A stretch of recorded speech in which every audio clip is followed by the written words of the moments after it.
has covered the White House for 50 years, but it only took a matter of days for the 90-year-old White House reporter to step down from her job last year after her controversial remarks about Israel went public.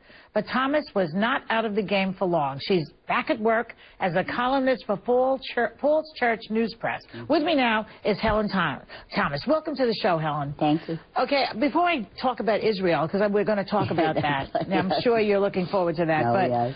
I have to tell you, that I admired you. I admire you even now for the many things that you did in those press conferences, how you stood up to presidents, how you spoke out, particularly on the Iraq War, which I was vehemently against myself. And one of the reasons that I liked Obama was that he was against the Iraq War. Almost. Well, he was against it. I mean, I think that he ran on that. But, well, let's see it fulfilled. Well, I think he was handed something, too. So I always expect the best from him. I never have sympathy for presidents. They aren't handed it. He could have walked out the day after he took the oath. Well, I guess so, but I don't know if, what happened to if you break it, you have to fix it, It's broken.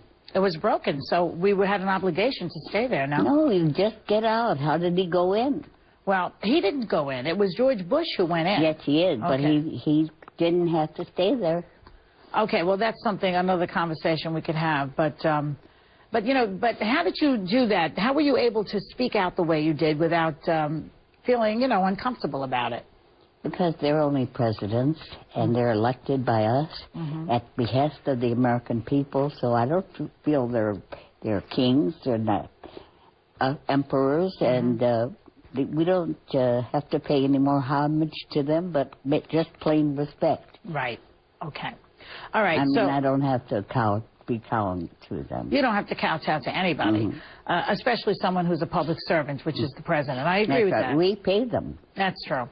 Now, but the downside of being outspoken is sometimes you get in trouble. I can relate because I've gotten into trouble over my career also. Congratulations. Yes, and thank you. I mean, when you have a big mouth, you're going to get in trouble. And my mother used to say, good luck with your mouth. But that's called freedom. It's called freedom of speech, and I use it every day. And you pay the price. You pay the price. Okay, and you did pay the price. Okay, so like those Israel remarks that you made, and I want people to see what it is we're talking about. So let's watch. Any comments on Israel? We're asking everybody today. Any comments on Israel? Get the hell out of Palestine. Ooh. Any better comments? Helen is one. Remember, these people are occupied, and it's their land. It's not German, it's not Poland. So where should they go? What should they do? They go home. Where's the home? Poland. So the Jews, Germany. You think Jews go back to Poland and Germany? And America and everywhere else. So when you look at that, when I watched that and when I saw it in the first place, I thought to myself that is an insensitive remark, that Poland and Germany are the exact places that the Jews were put into concentration camps, and that at the very, very least... We fought World War II. I had two brothers, many relatives. Right. There hasn't been the persecution since World War II. You don't take other people's land. But but you see the insensitivity of the remark that... No, I didn't realize it would ring that many bells because they've been free ever since. I know, but Germany and Poland, you didn't pick, Alaska. You picked Germany and Poland. I should have said Russia, too. Well, Russia had its share of anti-Semitic pogroms also, but... They also had 25 million who died in World War II. That's true. But I'm trying to... More than that. Yeah, so, I mean, Germany, Poland, Dachau, Auschwitz, we're talking about... And the United States. And the United States what? I said he said, where should they go? I mean, they didn't have to go anywhere, really, because they weren't being persecuted anymore, but they were taking other people's land. You're talking about the Israelis? Of course. Do you consider yourself anti-Semitic? Hell no. You do not? I'm a Semite. You're a Semite yourself? Of Arab background. Well, I know you're Lebanese background, right? But you're not Jewish. Well, what does that mean? Well, no, you say I'm just trying to clarify. They're not Semites. I mean, most of them are from Europe. The Jews? Yes. Well... Okay, but I'm trying to see, if you had a chance to redo the comment, what would you say now? Why do they have to go anywhere? They're not being persecuted anywhere. The Israelis? Okay. Why do they have to go anywhere? The Jews. Well, the question was, any comments on Israel? That's what the question was. And you said, tell them to get the hell out of Palestine. Right. And then the rabbi who was interviewing you said, any better comments? And you said, remember, these people are occupied and it's their land, not Germany's, not Poland. So where should they go, he said. What should they do? And you said, why go do they home. have to go anywhere? They aren't being persecuted. They don't have the right to take other people's land. Under international law, occupied land should not be annexed. But then maybe you should have said, I'm not putting words in your mouth, but maybe you should have said, well, the Israelis should stay in Israel, but you said they should go back to Poland and Germany. That's what got you in trouble, Helen. He said, where should they go? Yeah. Well, maybe it did get me in trouble. Everything is distorted, but I don't care, You don't care at this point? No, at hell, no. Okay. All right. Well, you got a lot of criticism for it. How did you deal with all of that criticism? We have organized lobbyists in favor of Israel. You can't open your mouth. I can call the President of the United States anything in the book. But if you say one thing about Israel and you're off limits. Well, that's what happened to you. I mean, the Society of Professional Journalists retired the Helen Thomas Lifetime Achievement Award. They said no individual worthy of such honor should have to face this controversy. No honoree should have to decide if the possible backlash is worth being recognized for his or her contribution to journalism. Are you offended by that? By what? The fact that they will not give this award to anybody in your name? Well, I mean, that's their decision, but I think it's stupid. Has nothing to do with my views about Israel. My achievements in journalism are a little separate. So you have no regrets about what you said, even though I have regrets that everybody's misinterpreted it and distorted it. And you have the Ari Fleischer and Abe Foxman distorting everything. So I certainly knew that, and I should have kept my mouth shut, probably. But you still don't feel that it was insensitive in any way? No. No. I'm sensitive about the Palestinians being pushed around, knocked on the door at 3 o'clock in the morning. Get out of this house in 24 hours. 3 generations in refugee camps. Okay. Pushed from their homes. I see. But you see the other side of it. The other side of it is that the Jews are sensitive because of the history that they have in the 20th everybody's sensitive century. When they're being pushed out of their homes. Well, but the 20th century was particularly cruel to the Jewish population. Yes, it was. In Europe, in Germany, my family went through World War II. We were very sensitive. All of us were there. Every American was there. But did your family go to a concentration camp? No. No. Well, that's the difference. That's the point. The difference is that count how many thousands of Palestinians are in jail now, thrown from their homes. 1 million refugees. Is that sensitive? Everybody's got sensitivity points here. Right. You're right.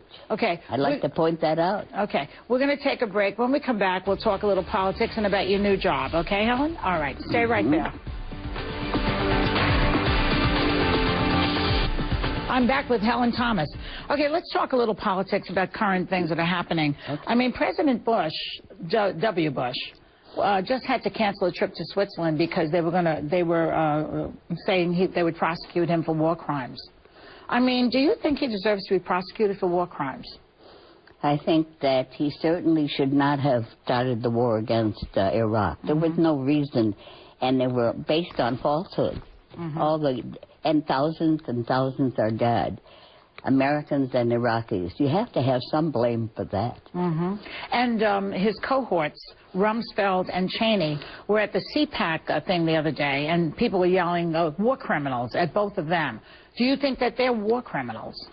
It's not for me to judge. I think that they made terrible mistakes, and they were so costly for humanity. Okay, so you're not going to say that they're war criminals. You wouldn't say that. I don't think that's my judgment. Okay. Well, it was somebody's judgment. They yelled it out right there. Yeah, at a conservative. That's all right. Thank God they have the right to yell. That's right.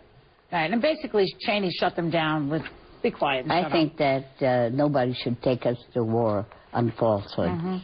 Now, you've covered the White House for 50 years. I mean, first of all, you were there when JFK was president. I wonder, did people know about all of his shenanigans, all of his carrying on with other women that we know now? In those days, only men talked to men. I mean, the Secret Service knew, and there were all kinds of rumors.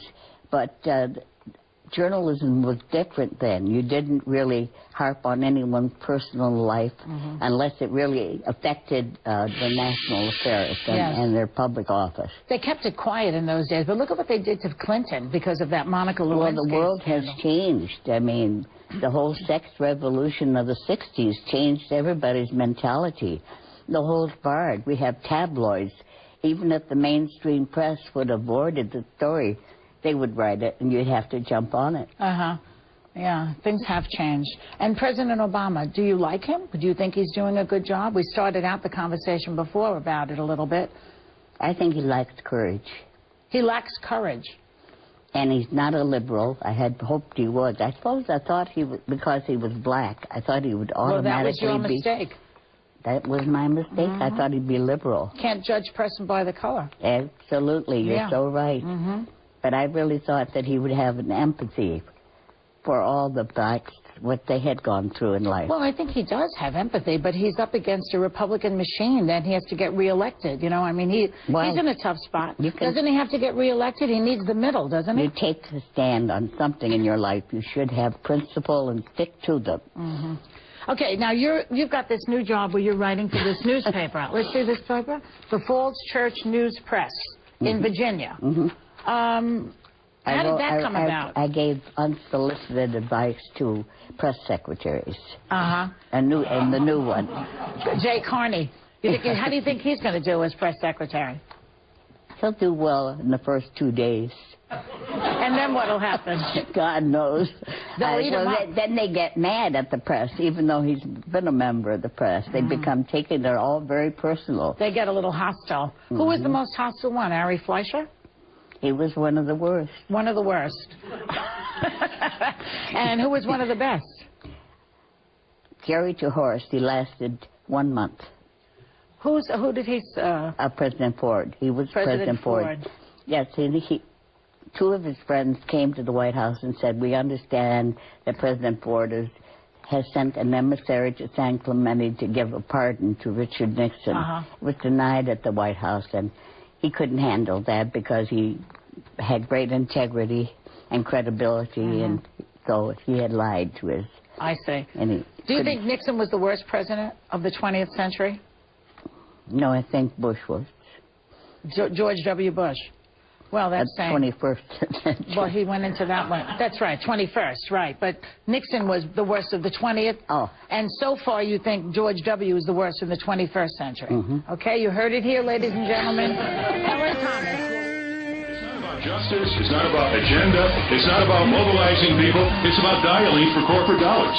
These two parties have sold the U.S. government and the American people to the highest bidders.